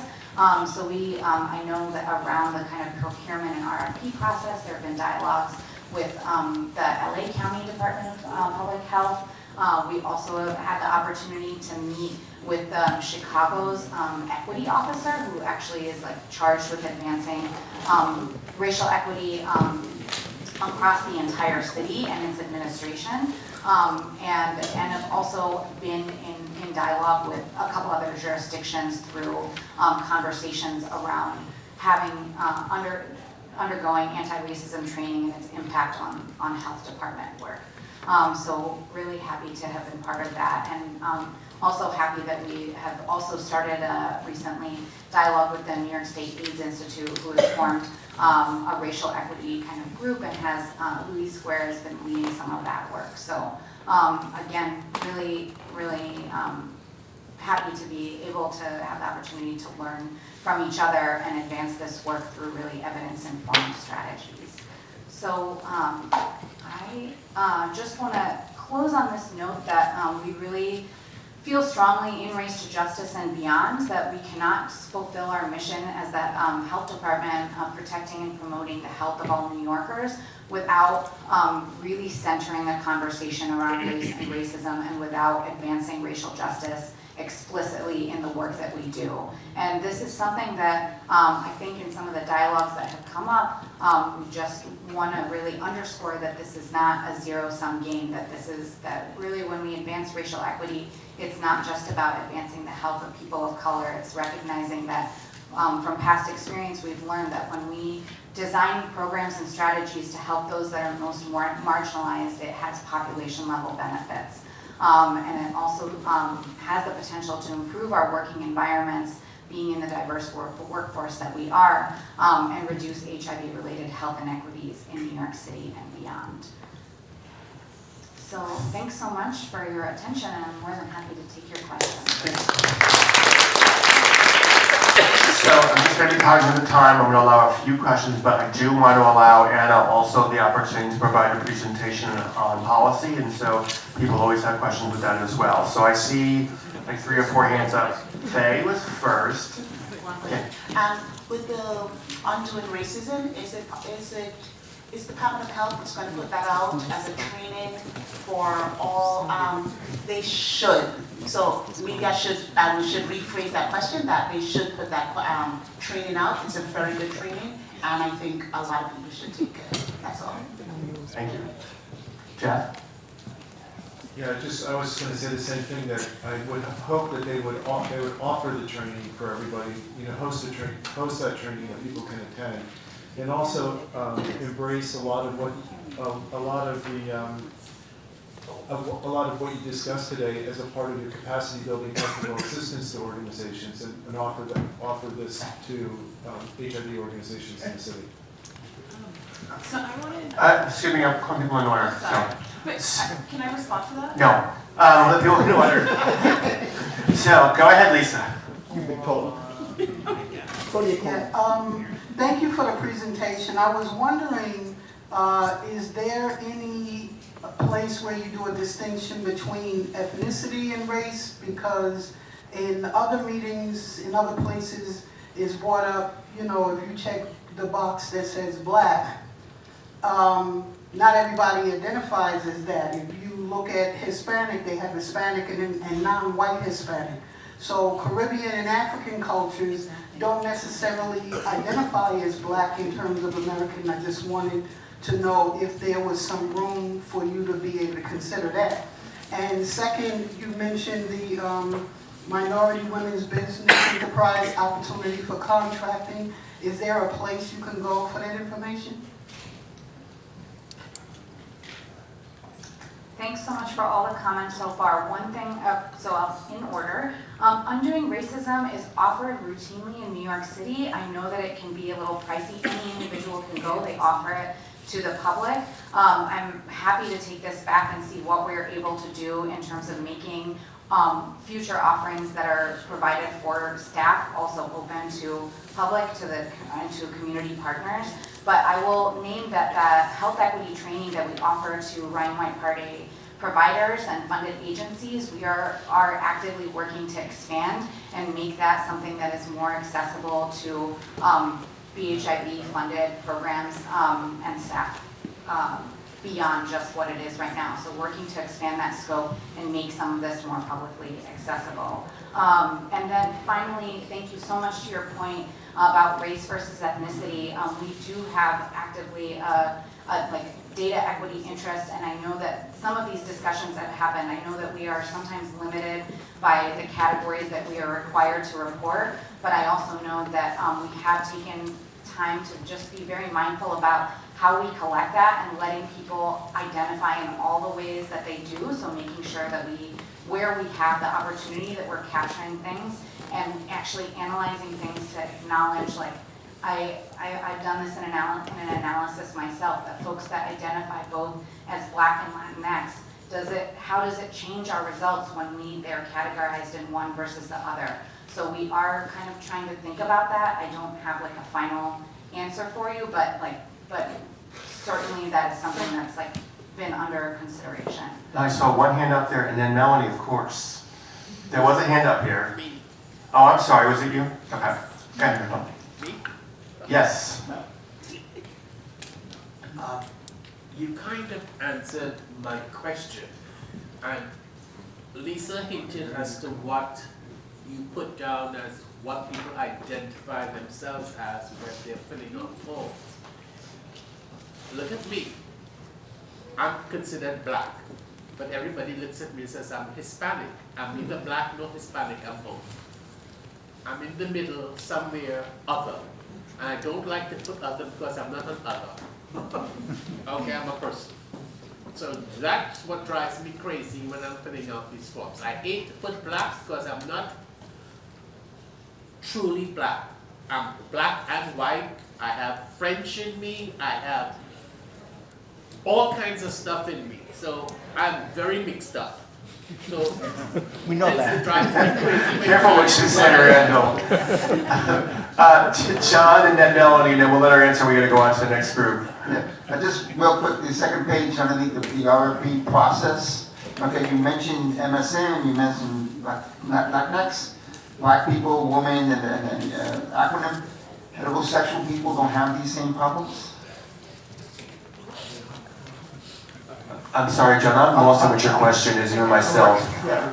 It's the priority. The second, where it says, the second of the last page, it says here, applying care tool to HIV prevention RFP process. And then, I was okay if you started mentioning, you have, can we improve Black and Latinx, MSN women, TGN, CNV individual uptake of services? Heterosexual people don't fit in this criteria that are HIV positive. I mean, it's nice to see you, say, hey, I was for it. Just put me on the paper. Thanks for those comments. I'm going to double back, and someone also mentioned really incorporating this into the capacity building we do for organizations and also for other jurisdictions. We're working on it. This is still a program of me. We are hoping to expand our capacity as a program and be able to expand the work that we do, and we're excited to do that. We just need to get some more bodies in the door. Thank you so much also for your comment. I think what makes the most sense is for me to double back with our data alignment task force and see where as a division this conversation has gone, because this issue of conflating race and ethnicity, of collapsing it, of invisibilizing folks that are both Latinx and another racial identity has come up repeatedly, and folks who are multi-ethnic, multiracial, and so I don't think I'm best positioned to give the response on where that is, but I know that it's been a topic of discussion. And then coming back to this piece of, we certainly want to improve services for everyone. That is real. We're not trying to just keep some things where they are and make it super better for everybody else, but we recognize that in terms of HIV prevention, we're seeing disparities in PrEP awareness, in PrEP uptake, and especially among Black and Latinx folks. And so we don't want our best strategies and the ones that are most effective to only benefit certain groups or to really disproportionately benefit some groups and not others. And so we know that we need to do better specifically and really center some of that work around getting us up to a place of equitable access for folks across racial ethnic identities. Exactly. Why then you would put them, as a heterosexual person, maybe sitting in the room and they see everything gay oriented and nothing there about, hey, I'm straight, I'm not gay. So it's nice to see, the name up there, that the idea is there. I was thought of. Go ahead, Melanie. So I think John's question might be more about the messaging rather than the actual message, because when they include women, the majority of women who are at risk or living with HIV are heterosexual. So they are there, you just, maybe the wording needs to be changed. And I would say that if the council is interested in more people doing the anti-racism training, Undoing Racism, Faye Barrett, then the council does have the power to embed that into service directives and make it a mandate. So I just want to remind you that you guys have the power to do these things and not just say, oh, can the health department do it? You guys can do it for every contractor that delivers Ryan White Part A services. That is your power. So, with that, I want to thank you very much for this presentation. It's great information. Wait. Yeah. I have a follow-up question. What Melanie just I really want to move on to the next speaker, but you go ahead, Jeff. It's important. So, Melanie, how do we do that?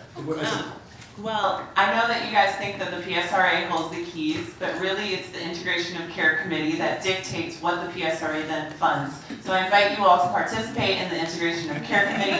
We will be doing, reviewing and revisiting and revising the master directive, and that is a key place to embed such a mandate. So we'll see you at IOC, Jeff. All right. Everyone, please give her a warm thank you very much. So it's not on the agenda, but now that I see Anna is here, and I know policy is always a hot topic issue, I really wanted to avail us of her presence for us to go over some of the major policy issues while we have a little time left on our agenda. Thank you. Okay, hi everyone. I'm Anna Thomas Garioli, and my slides are not loaded, so if you can follow along with me in your packets. Can everybody hear me? So if you can follow along in our packets, the current topics in the HIV law and policy slide set. So I can share some information with you. I am Adrienne Guzman's counterpart in the Policy and External Affairs program, so we do these slides together and we circle these topics together. Adrienne is not so much needed. I'm not a replacement for Adrienne. I'm a complement to Adrienne. So we're covering a couple things on the agenda today. There's a Dear Colleague letter about TDF FTC, also known as Truvada, as the first line regimen for PrEP. Governor Cuomo's 2020 State of the State and FY 2021 executive budget. There is a source of income discrimination complaint portal that has been launched.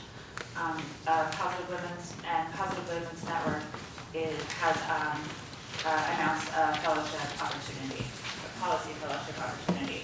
So on the first slide, you'll see here that New York City Department has released a Dear Colleague letter on TDF FTC as a first-line regimen for PrEP. We've gotten a lot of questions about this topic in the context of several lawsuits that have been happening recently. A lot of people have seen the ads on social media, on Facebook, Instagram, around this class action lawsuit that has to do with TDF, FTC, and or Truvada. So the Health Department, in response to that, has issued a Dear Colleague letter reiterating for clinical providers that TDF, FTC is still the first-line regimen for PrEP for all populations at risk for HIV exposure. It emphasizes that there's robust evidence base for the use of TDF, FTC as PrEP. You might have heard that TAF, FTC, Descovy was recently approved for PrEP. It was only approved for certain populations. TDF, FTC is approved for all populations, or all populations at elevated risk.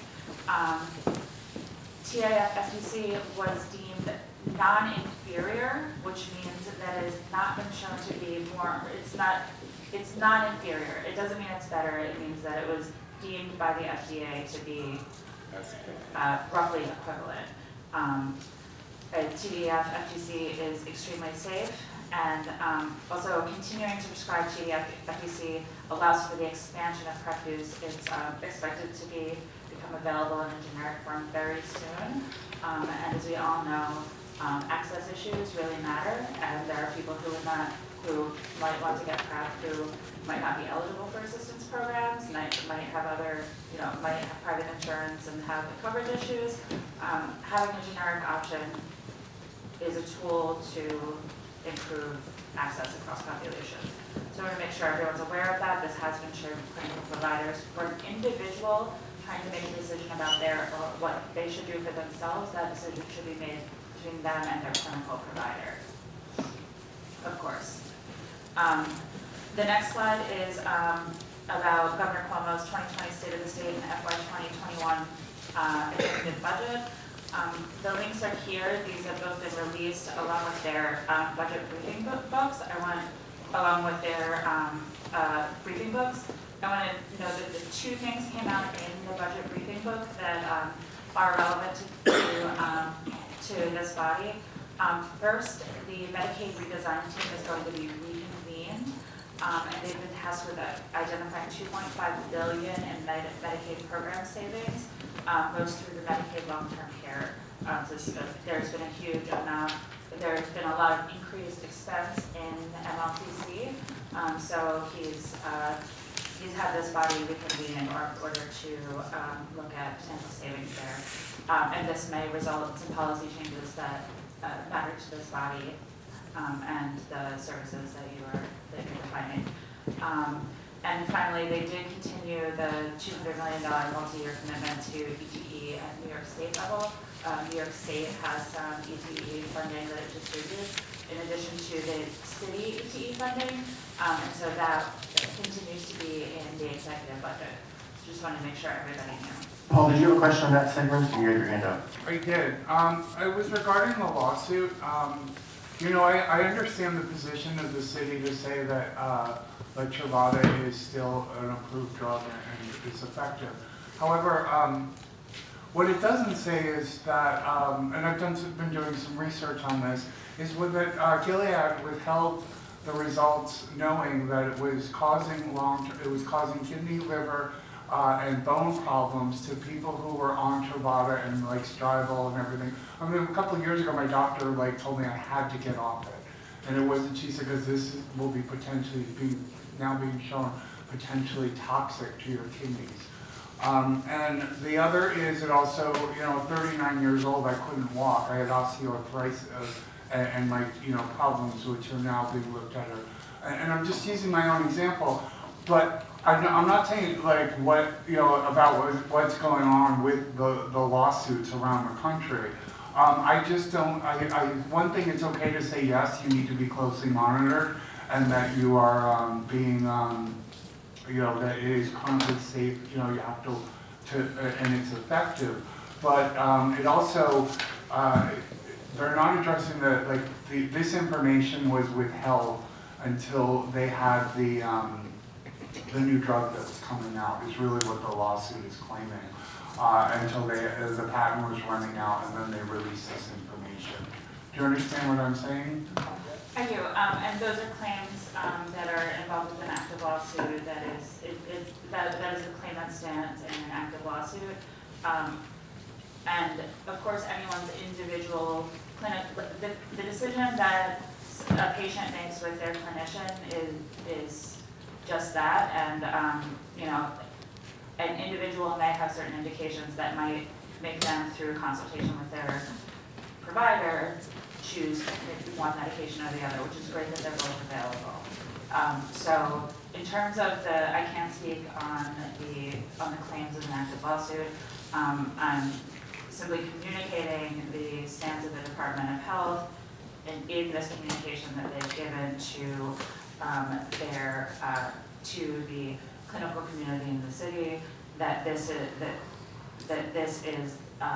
stance of the New York City Department of Health. I hear you, but that's what this letter is addressing. I would guess, you know, someone's filed a lawsuit. I think there's some mixed messaging going on. There are law firms out there that are claiming gross exaggerations of the side effects. Not that there aren't any. So, and I think some of the messaging is getting confused about what's real and what's not in some of these lawsuits. Just something to keep in mind. And your doctor may have unprescribed you from that, but I mean, I know the HIV community at the national level has been really appalled by some of the ads that have been posted by the law firms claiming grossly outstated liabilities for most people, even though it's not going to apply to everybody, as you know. And Eunice, I think you had your hand up. Tiny point. Yes. And we should also remember that Descovy is not side effect free. So it's not like you're going from one drug that has lots of side effects to another drug with no side effects. Descovy has side effects, and the kidney issue, it just gives you a wider range. You still have toxicity related to kidney issues with Descovy. You just don't have as much. There's also metabolic issues where it processes in your body differently. So while you may lose a little weight on Truvada, you're going to gain a little weight on Descovy. So there are also completely different issues with the drugs. So there's another part of the story that often needs to be part of the conversation with your doctor, and it's just about having that conversation. Yes. Yeah, and I think in addition, it's important to keep in mind that the data about Truvada for PrEP is different than the context of Truvada for HIV care, because it's often used in combination with other drugs. So certain side effects might be seen in the context of HIV care that's not necessarily seen in the context of Truvada use for PrEP. And so I think, you know, as with any information, it's just important to figure out where it's coming from. And even if something is published, or, you know, it's really important to look carefully at the data. And I'm personally really happy to, since I love data, I love talking about data, I'm personally really happy to sit down with anyone and look through it and talk about data, because this is an important topic, and we all start to feel comfortable with where information is coming from. Thanks. See, I knew policy was going to ask questions. So Lisa, and then we're going to let Anna afterwards go on to the next two slides. Sure. So I have a curious question with the Truvada. I believe there was a mention, I don't know if it's commercial, that it is not for, I guess transgender that was female born or something? Descovy. So, There's some data. I can address that. There's some data that I would like that in another conversation, maybe in another presentation, why that is, because it's got me very curious. Sorry, I'm having Dr. Oni Blackstock has written an op-ed that does go into some of the details about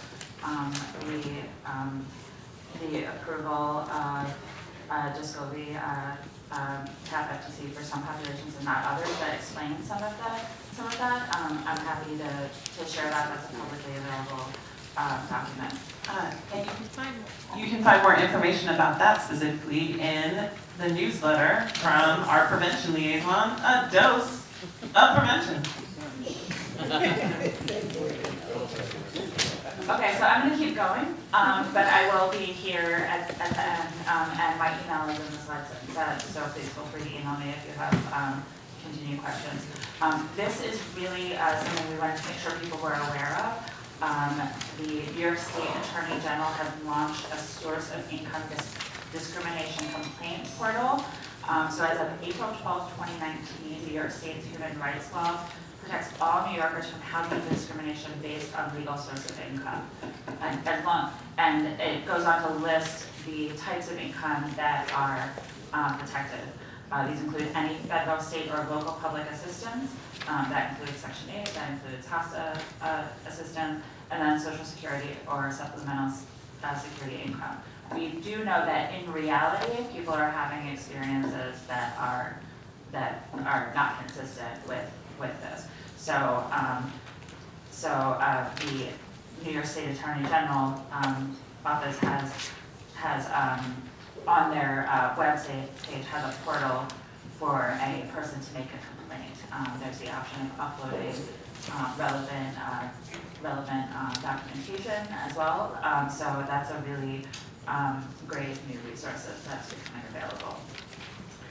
And then in the slides that you'll see, there's a couple of examples of what sorts of income discrimination can look like. It's not necessarily just someone saying outright they won't take your voucher or they won't show you an apartment because you have a voucher. Finally, Positive Women's Network USA has announced a policy fellowship opportunity. They're currently accepting applications, and the application deadline is Monday, February 17th. There was a webinar in which they gave some background information for anyone interested in applying, which is available on their website. It's archived on their website, so if anyone's interested in applying, they can review those slides. The fellowship is really about maximizing fellows' effectiveness as advocates and leaders in local, state, and national policy advocacy related to HIV. And it's open to all women, transgender, and gender non-conforming people with HIV. And they especially encourage applications from young, Black, Latinx, immigrant, lesbian, gay, bisexual, TGNC, low-income populations, and or those who reside in the South. So it's a really great opportunity for those who might qualify for it. And that's it. Any other questions? Paul. So with the New York State housing discrimination, I assume it's similar to like the HRA housing discrimination unit, where it's really just there to report it, and it's there to go after the landlords, but really not represent the client, the person who's looking for housing. It's just another mechanism for them to report it, right? It is a portal where one uploads the information. I'm not sure what the process would be, what sort of comes after once somebody were to upload. There are sort of a variety of mechanisms available for a person who is experiencing housing discrimination, including some mechanisms that are paid for with runaway funds through the housing portfolio. So, yes, Jeff? So with regard to income discrimination, there's institutionalized income discrimination across the board in New York City when landlords and brokers say that you have to earn 40 times the annualized rent or have a credit score of over 800. That's income discrimination against poor people or people that have less money. So does that count as a part of this? And is the state going to crack down on that? I couldn't speak to that. I can speak to the fact that this is about source of income discrimination. The source being the key word that hurt, for sure. All I will say is really the person who's going to suffer is the one who's sitting on the street looking for a place to live, because there's going to be one lawyer looking into all these complaints, and yet there's no real legal service for someone who needs a lawyer to go after the landlord and say, you discriminated against me. Yeah, right. You can report it to the state, but by the time they go around, that unit's already rented. So it's 5 o'clock, and I like to call this the parade at the door. It always starts right at 5:01, so I start to see it's happening already. So yes, we'll do any sort of public comment, and David, and then we'll close it up. Yeah, so I just wanted to point out on your meeting calendar that next month's planning council meeting is not in this location. It's at Chickatelli on 8th Avenue and 35th Street. There is a room there large enough to accommodate us. We've done it before. I'll make sure when I send the notice out that I reiterate that the meeting is in a different location. The center was not available this month. And thank you for preparing my call. So we're all glad that David's coming here and infecting us all. Is there any public comments? Anything? Can we adjourn? Yes. Bye. Consumers need metric cards, essentially